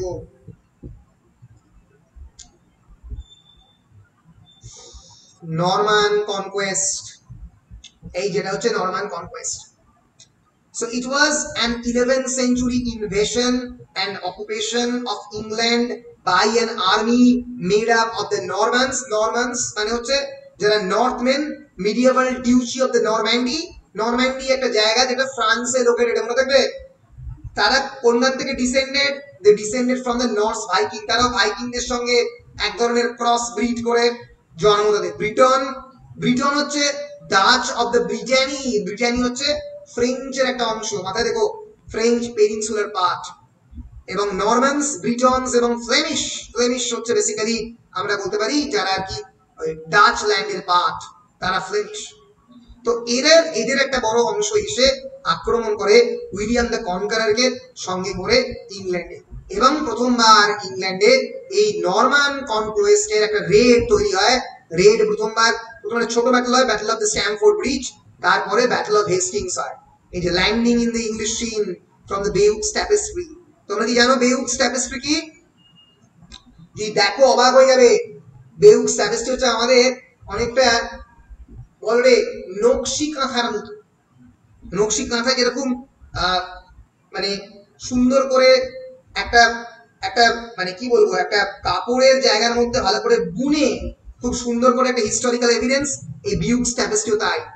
পুরো ইতিহাসটাকে খুব সুন্দর করে বুনে বুনে সিউন করে এই একটা ট্যাপেস্ট্রির মধ্যে, ট্যাপেস্ট্রি হচ্ছে একটা বিরাট বড় কাপড়ের অংশ। This is the entire Bayeux tapestry. দেখো দেখাচ্ছি, দেখতে পাচ্ছ? The entire Bayeux tapestry. ভাবো এই যে নর্থম্যানরা পুরো হিস্ট্রিটাকে এই ট্যাপেস্ট্রির মধ্যে করা আছে। এই যে নর্থম্যানরা আসছে, নর্থম্যানরা আক্রমণ করছে ব্রিটেন, এই যে ডিকটেট করছে, আস্তে আস্তে দখল নিচ্ছে তারা নর্থম্যানরা। কালচার মিশছে, মনার্কি এস্টাবলিশড হচ্ছে, এদের মধ্যে বিয়ে হচ্ছে, রিলেশনশিপ তৈরি হচ্ছে, আবার আক্রমণ হচ্ছে, সৎকার হচ্ছে, মৃতদেহ যাচ্ছে। এই পুরো লাইফটাকে কিন্তু এই বিউকস ট্যাপেস্ট্রির মধ্যে সুন্দর করে আঁকা আছে, অসাধারণ আঁকা। Native question করে what is Buke's tapestry? It is basically an embroidered cloth nearly 70 meters long. আমাদের নকশি কাঁথার মতো প্রায় 230 ফুট লম্বা এবং 20 সেন্টিমিটার টল, মানে বেশি নয়, 50 সেন্টিমিটার মতো টল, 20 ইঞ্চেস টল। এটা করেছিল সেই সময়কার আমরা বলতে পারি যে যারা ডিউক অফ দ্য নরম্যান্ডি, যিনি বেসিক্যালি ফ্রান্সের রাজা ছিলেন, ইংল্যান্ডে আসেন উইলিয়াম দ্য ফার্স্ট, এবং ফ্রেঞ্চ লোকেরা এই ধরনের ট্যাপেস্ট্রি করার জন্য অনুমোদন দেন। মানে ইংল্যান্ডে এসে কনভার্টেড, মানে ফ্রেঞ্চ অরিজিনাল ফ্রান্স, তারা ইংল্যান্ডে এসে এই ধরনের মানে সুন্দর বিউকস ট্যাপেস্ট্রি করার জন্য বলে, তাদের নিজের ইতিহাসটাকে তৈরি করার জন্য। It depicts the events leading up to the Norman conquest of England concerning the William Duke of the Normandy, Harold the Earl of the Wessex, খুবই পাওয়ারফুল লোক ছিল, and culminating to the Battle of the Hastings. Battle of Hastings এই finally পতন ঘটে। এটা 14th October 1000 পতন ঘটে, মানে কার পতন ঘটে? অ্যাংলো স্যাক্সন ইংল্যান্ডের পতন ঘটে এবং নরমান ফ্রেঞ্চ ইংল্যান্ডের সূচনা ঘটে। It was the Battle of the Hastings was fought on the 14th of October 1066 between the Norman French army of the William the Duke of the Normandy and an English army under the Anglo-Saxon king Harold Godwinson. এই এদের যুদ্ধ হ্যারোল্ডের সঙ্গে William the Duke of নরম্যান্ডির যুদ্ধ হচ্ছে কে কোনটা battle of Hastings Norman কনকোয়েস্টের শেষ যুদ্ধে Harold হেরে গিয়েছিল নর্থল্যান্ডরা জিতে গিয়েছিল এবং এর ফলে ইংল্যান্ডে 1066 এর পরে ফ্রেঞ্চ ইনফ্লুয়েন্স এস্টাবলিশ হয়। 1066 is the end of the Anglo-Saxon period, Anglo-Saxon পিরিয়ডের শেষ এবং মিডল ইংলিশ পিরিয়ডের জন্ম, যেটা শেষ হবে কাকে দিয়ে? চসারকে দিয়ে। জিওফ্রে চসার 1340 to 1400 1400 মারা গিয়েছিল, তার হাত দিয়ে প্রথমবার শেষ হচ্ছে মিডিয়েভাল পিরিয়ড। তো এইভাবে আমি দেখালাম কেমন করে অ্যাংলো স্যাক্সন পিরিয়ড শেষ হলো, তার আগে স্ক্যান্ডিনেভিয়ান ইনফ্লুয়েন্স, তার আগে কি অ্যাংলো স্যাক্সন ইনফ্লুয়েন্স, তার আগে কি রোমান ইনফ্লুয়েন্স, তার আগে কেল্টিক ইনফ্লুয়েন্স। ফ্রেঞ্চ ইনফ্লুয়েন্সে আসবো এবার। অনেকগুলো ইম্পর্টেন্ট ঘটনা ঘটে যে ঘটনার ফলে ফ্রেঞ্চদের ভাষাটা আস্তে আস্তে ইংল্যান্ড থেকে সরে, নাহলে তো সরতো না, সেটাই ছিল অফিসিয়াল ল্যাঙ্গুয়েজ। তাহলে মাথায় রেখো, the period followed the Norman invasion which brought a lot of French into the language. ল্যাঙ্গুয়েজে প্রচুর ফ্রেঞ্চ ভাষা ঢোকে, সেগুলো আলাদা করে আমরা পড়বো। And this is because William the Duke of the Normandy crowned himself the king of the England but only spoke French. ইংল্যান্ডের রাজা হয়েও শুধুমাত্র ফ্রেঞ্চই বলছে। This meant English was considered as only suitable for the lower class. কিন্তু সেই সময় ইংল্যান্ডে একটা ভয়ঙ্কর ঘটনা ঘটে বাবা, তার নাম কি? তারপরে অনেক পরে 1348 থেকে 1351 এর মধ্যে, আর এই তো প্রায় 1066। কি বলো? ওই ব্ল্যাক কোন কি একটা বলেন, 100 বছর 100 ইয়ার্স। আজকে আমাদের করোনা ভাইরাসের থেকে অনেক ভয়ঙ্কর একটা প্যান্ডেমিক সেই সময় ঘটে এবং ব্ল্যাক ডেথ ইংল্যান্ডে কয়েক মিলিয়ন পিপলকে মেরে ফেলে। হিস্টোরিক্যালি পৃথিবীর সবথেকে ভয়ঙ্কর প্যান্ডেমিক হিসেবে এখনো ব্ল্যাক ডেথকে কনসিডার করা হয়। ইয়ারসেনিয়া পেস্টিস বলে এক ধরনের ভাইরাস সেটাকে করেছিল এই ব্ল্যাক ডেথকে। আমরা একবার দেখে নেব হিস্টোরিক্যালি ব্ল্যাক ডেথ কি ছিল জিনিসটা। 1347 থেকে অনেকে বলে 1348 থেকে 1351 পর্যন্ত। Yes, it is known as the pestilence. প্রচুর মানুষ মারা গেছিল, মানে একদম মানে সংখ্যা দেখে ভয় পড়ে যাবে।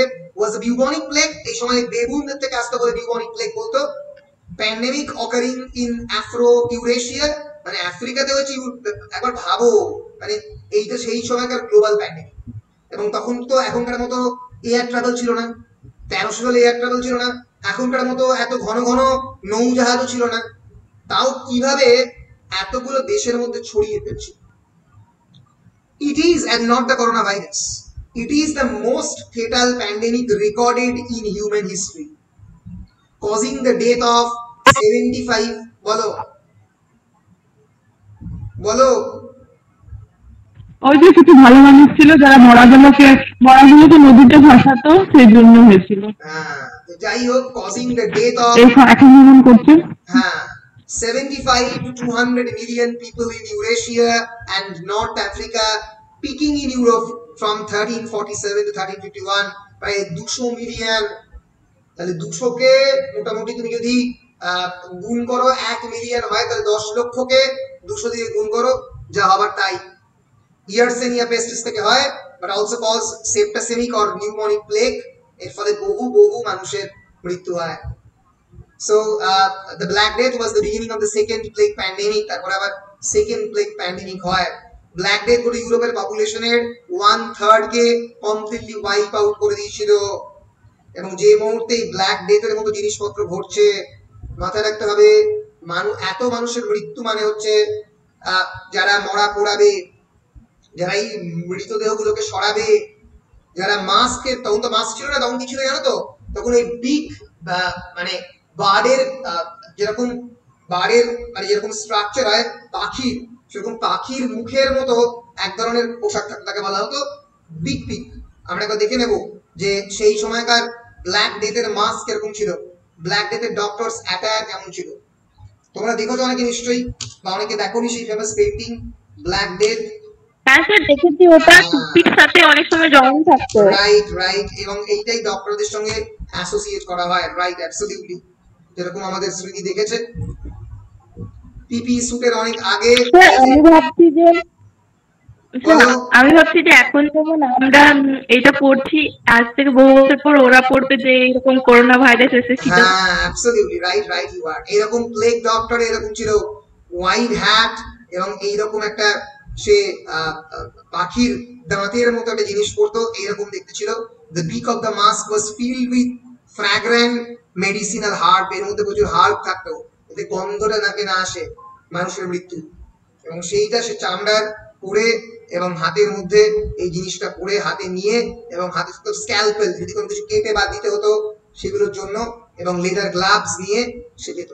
This was the plague doctor of the black death. এই ধরনের মানুষের গুরুত্ব বেড়ে যায়। এরা তো কমন মানুষ, এরা তো সাধারণ মানুষ, এরা তো ফ্রেঞ্চ বলতে পারে না, এরা কি বলে, এরা ইংলিশ ল্যাঙ্গুয়েজ বলে। English language becomes language of the middle class or the lower class basically. এর ফলে আস্তে আস্তে ইংরেজির ভাষার গুরুত্ব আবার বৃদ্ধি পায়। So as a result of the Black Death, however, there was a need for the working class laborer এটা দরকার পড়ে, who all spoke English, which led to a rise in the language. এবং সেই সময় কিন্তু প্রিন্টিং প্রেস প্রথমবার আসছে 1476 William ট্যাক্সটন, আমরা তার কথা পড়বো যদি হিস্ট্রি ইংলিশ পড়ি।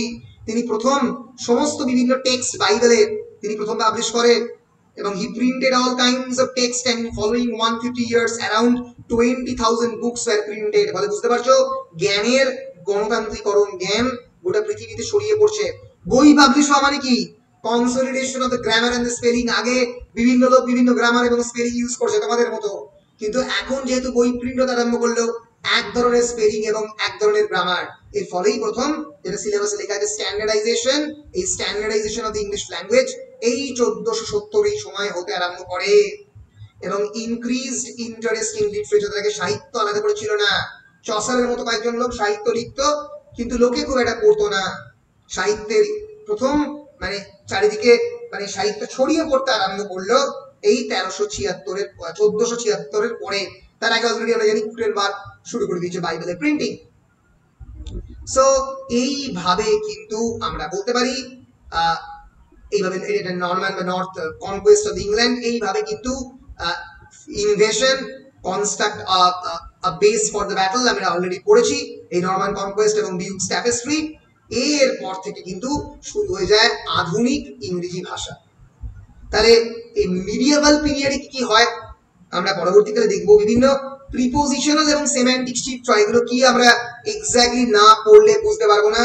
এবং এই সময় প্রথম vowel sound A E I O U এর পরিবর্তন হতে আরম্ভ করে প্রথমবার, ঠিক আছে।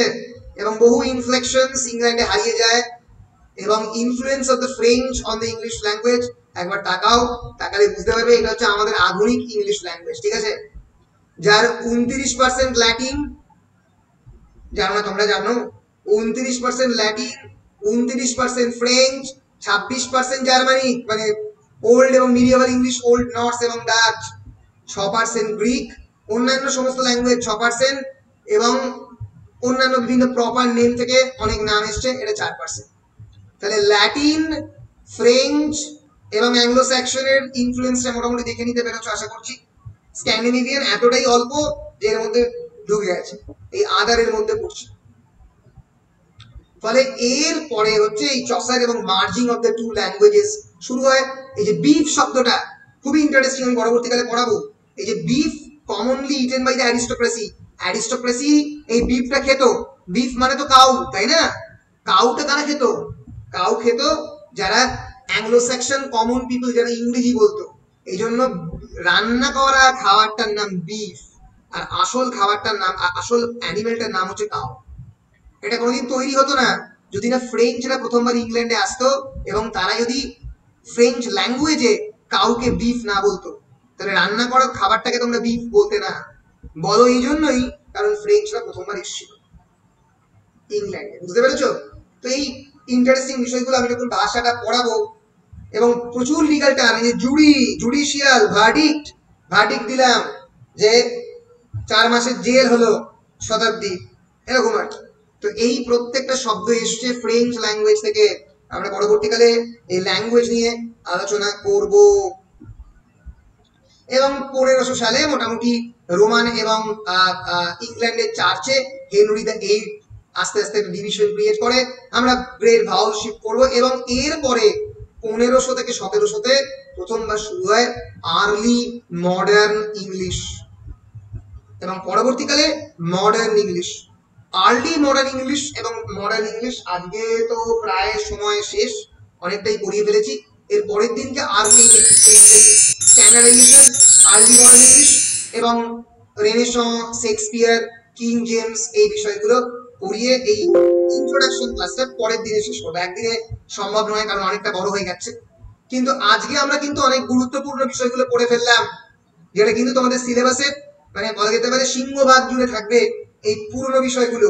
সেটা হচ্ছে কিভাবে ইংল্যান্ডের ইংলিশ ল্যাঙ্গুয়েজ শুরু হলো। ইংলিশ ল্যাঙ্গুয়েজ ওয়াজ আ জার্মানিক ল্যাঙ্গুয়েজ। প্রথমবার আসছে কেল্টিকদের ইনফ্লুয়েন্স। কেল্টিকরা প্রথমবার ইংল্যান্ডের আদি কমিউনিটি, তাদেরকে সরাচ্ছে রোমান এম্পায়ার, দখল করছে অ্যারাউন্ড 43-55 ফার্স্ট জুলিয়াস সিজার আসছে ইংল্যান্ডের মাটিতে।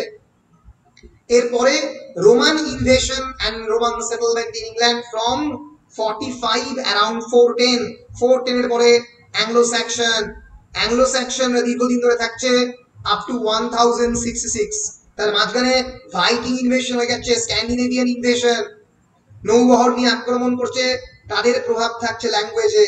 এরপরে আসছে Norman conquest, battle of Hastings 1066। তার আসছে নর্থম্যান নরম্যান্ডি থেকে, নরম্যান্ডি থেকে ফ্রেঞ্চ শাসকরা এলো।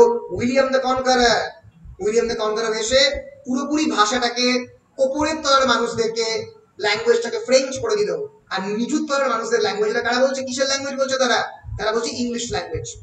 ফলে language of the aristocrat was French and the language of the কমনার was English, and hence at this time a very unique merging of the two hybrid community occurs for the first time. English এবং French language একে অপরের সঙ্গে একদম মিলে মিশে একাকার হয়ে গেল। এবং এরপর থেকে আস্তে আস্তে শুরু হচ্ছে প্রিন্টিং প্রেসের ইনভেনশন। ব্ল্যাক ডেথ হলো, বহু মানুষ আস্তে আস্তে তলার মানুষেরা আস্তে আস্তে আবার ওপরের তলার মানুষদেরকে সেই ভাষাটা শিখতে বাধ্য করলো, ইংলিশ ল্যাঙ্গুয়েজকে। আবার ইংলিশ এস্টাবলিশ হলো as the language of the common people. এবং তারপরে আমরা দেখতে পাচ্ছি যে স্ট্যান্ডার্ডাইজেশন শুরু হচ্ছে প্রিন্টিং প্রেসের পর থেকে, এবং তারপরে রেনেসাঁর পর থেকে আমরা মডার্ন পিরিয়ড অব্দি পরের দিনকে পড়বো। এটা পড়াতে খুব বেশি সময় লাগবে না, এই হিস্টোরিক্যাল ব্যাকগ্রাউন্ডটা বলতেই একটা বড় সময় লাগে। যাই হোক, আজকে একটা জিনিস দেখিয়ে দিচ্ছি, পরের দিনকে আর একটু ভালো করে পড়াবো, এটা মাথায় রেখো।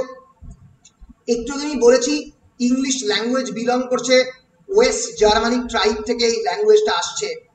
অতএব তাদের একটা ফ্যামিলি অফ ল্যাঙ্গুয়েজে বিলং করছে। ফ্যামিলি অফ ল্যাঙ্গুয়েজের নামটা কি? নামটা হচ্ছে Indo European family of language. Why Indo European?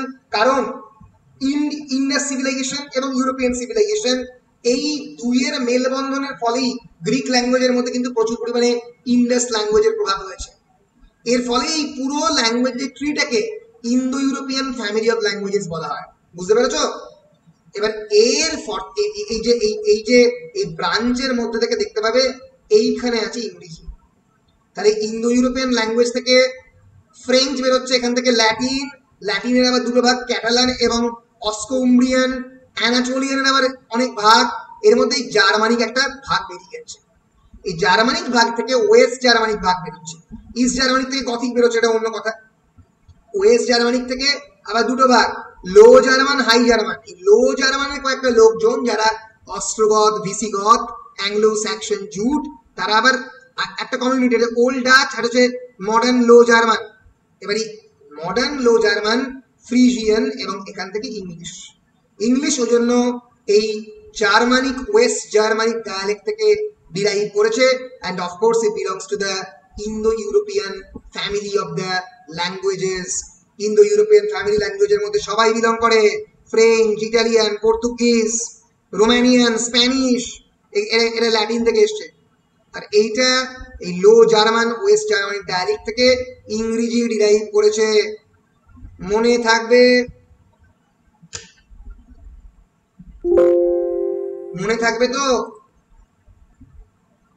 হ্যাঁ স্যার, হ্যাঁ স্যার, বেশ, মনে রাখতে হবে, মনে রাখতে হবে।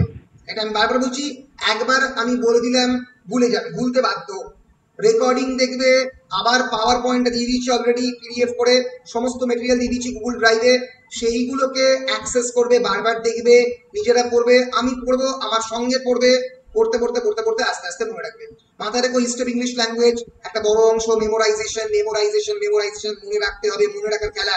তাহলে আমি যেদিন ফ্রেঞ্চ ইনফ্লুয়েন্স পড়িয়ে দেবো, সেদিন ফ্রেঞ্চ ল্যাঙ্গুয়েজটা আর ফ্রেঞ্চ ইনফ্লুয়েন্সটা আরেকবার তোমরা পড়বে। আমি তো পড়বো, এবং আমি তোমাদের কয়েকটা জায়গায় এক্সাম্পল দেখাচ্ছি, কতটা মনে রাখার খেলা দেখলে খানিকটা বুঝতে পারবে। দাঁড়াও, এই তো ডিএসসি 4 এর এখানে সমস্ত ফাইনাল মেটেরিয়াল গুলো এগুলো তোমাদের দিয়েছি। আমি তোমাদের তো বাকিগুলো দিইনি, যেগুলো ধরা যাক এই French influence of the English language তোমাদের আমি পড়াবো একদিন আর কি, এখনো 2-3 দিন বাকি আছে। তো এইটা হচ্ছে হিস্টোরিক্যাল ব্যাকগ্রাউন্ড, কেমন করে ফ্রেঞ্চরা এলো ইত্যাদি ইত্যাদি, আমি এটা পড়িয়ে দিয়েছি, এখানে জাস্ট অল্প করে পড়িয়ে দেবো। তারপর থেকে শুরু হবে আসল খেলা, এই ওয়ার্ড গুলো মনে রাখা। ঠিক আছে, এই দেখো, ধরা যাক all words relating to the government, administration, politics. কোন কোন ফ্রেঞ্চ ওয়ার্ড গভর্নমেন্ট, অ্যাডমিনিস্ট্রেশন এবং পলিটিক্স থেকে আসছে?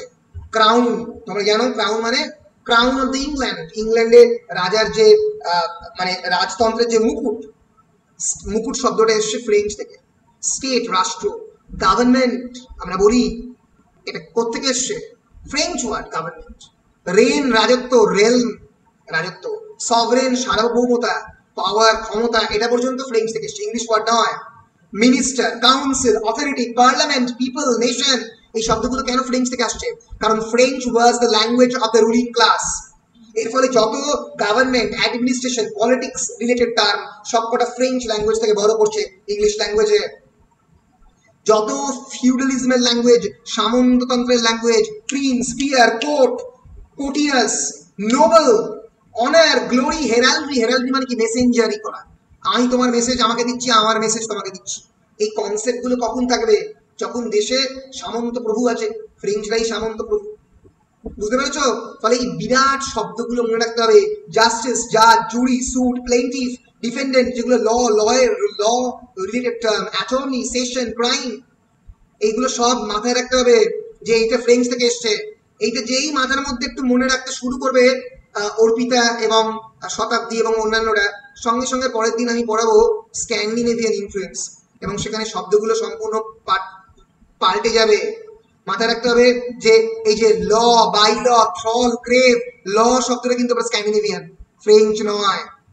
কিন্তু লিগাল বিভিন্ন টার্ম ফ্রেঞ্চ থেকে এসছে। তারপরে ওদের অরেস্ট মানে যেটা ব্যাটল, লিথ, ফ্লিট, এই লিথ থেকে ফ্লিট শব্দটা পরবর্তীকালে এসছে, এগুলো আবার স্ক্যান্ডিনেভিয়ান থেকে আসতে আরম্ভ করছে। এই যে স্টিক, যেটাকে ইউজ করি আমরা স্টেক হিসেবে, নাইফ, স্ক্যান্ডিনেভিয়ান। কারণ এগুলো প্রত্যেকটা কি খুব ডোমেস্টিক ওয়ার্ড। এই কুকিং, রান্না বান্না, আর্কিটেকচার, এইগুলো স্ক্যান্ডিনেভিয়ান থেকে বেশি এসছে। ফ্রেঞ্চ এসছে ল এবং অ্যাডমিনিস্ট্রেশন, গভর্নমেন্ট। ফলে যে মুহূর্তে আবার স্ক্যান্ডিনেভিয়ানটা মুখস্থ করতে আরম্ভ করবে, তার পরের দিন আবার ল্যাটিন ইনফ্লুয়েন্স ঢুকে যাবে। ফলে এই শব্দ মনে রাখার খেলা কিন্তু আজকে আমি হিস্ট্রি বললাম এই কারণেই, কারণ যাতে তোমরা এই পরপর পরপর পিরিয়ড গুলোকে মনে রাখতে পারো। এই যে কালার থেকে ডিসকালার, কালার, কালার হচ্ছে ফ্রেঞ্চ শব্দ, কিন্তু ডিসকালারেশন আবার ল্যাটিন শব্দ, ডেরিভেটিভ হয়েছে। ধরা যাক এক্সাম্পল হচ্ছে ফ্রেঞ্চ শব্দ, কিন্তু এক্সাম্পলারি অর্থাৎ মানে কি বলে বলো, উদাহরণ দেওয়ার যোগ্য। এই ক্লাসের মধ্যে এক্সাম্পলারি রেজাল্ট করেছে, আমি ফর এক্সাম্পল একজনের নাম বললাম, সেটা হচ্ছে এক্সাম্পলারি, সেটা আবার ল্যাটিন ডেরিভেটিভ থেকে এসছে। Machine French word, machination Latin word. তো এইগুলো কিন্তু মনে রাখার খেলা বাবারা। ফলে এইগুলো কিন্তু আমি ধরো যে একদিন পড়িয়ে দেবো, একদিনে ল্যাটিন ইনফ্লুয়েন্স পড়ে দিলাম, তোমাদেরকে মনে রাখতে হবে, নিজেদেরকে পড়তে হবে, নাহলে কেউ বাঁচাতে পারবে না। আর এখানে যতটা না বুঝতে হবে, আমি তো বোঝাবো মোটামুটি কনসেপ্ট, আমি পড়াবার সঙ্গে সঙ্গে তোমাদেরকে পড়তে হবে। বলো রেডি? হ্যাঁ স্যার, বলছি এগুলো তো আমরা বাংলাতেও পড়েছিলাম, স্যার। রাইট, এগুলো তোমরা বাংলায় কিভাবে পড়েছো বলো?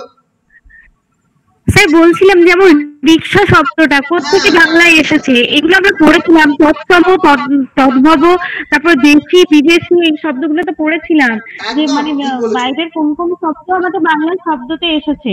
রাইট রাইট, ও এইরকম ভাবে এগুলো পড়তে হবে, ইংরেজিটা ইংরেজির মতো করে পড়তে হবে ন্যাচারালি। সো ফলে এই ধরনটা তোমরা বাংলাতে বলতেই পারো।